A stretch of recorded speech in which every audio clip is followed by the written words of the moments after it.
Kepolisian Resor Aceh Tenggara menggelar konferensi pers terkait pengungkapan kasus tindak pidana pencurian sepeda motor, yang berlangsung di lobi Endra Dharma Laksana Polres Aceh Tenggara, pada Kamis tanggal 16 Desember tahun 2021.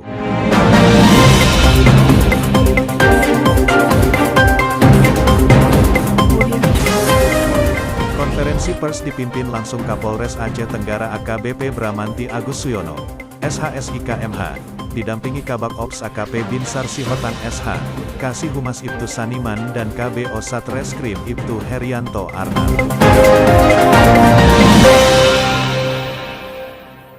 Dalam konferensi pers tersebut, Kapolres menjelaskan kepada sejumlah awak media, kasus curanmor tersebut ada 5 laporan polisi yang berhasil diungkap penyidik Polres Aceh Tenggara, dengan sejumlah TKP yang berbeda-beda. Modus tersangka melakukan pencurian dengan cara merusak kunci stang sepeda motor terlebih dahulu menggunakan kunci letter T. Kemudian pelaku membawa kabur sepeda motor tersebut, sebut Kapolres.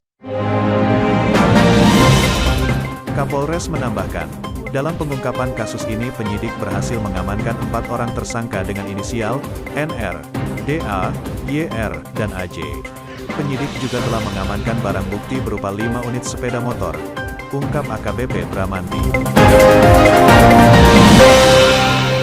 Saya sampaikan di sini bahwa untuk kasus curanmor yang dapat kami ungkap ada 5 kasus atau 5 laporan polisi, di mana dari 5 kasus ini kami berhasil mengamankan 4 pelaku, 5 barang bukti motor, yaitu diantaranya 3 motor Honda Beat, dan 1 motor Honda Supra, dan 1 lagi motor RX King.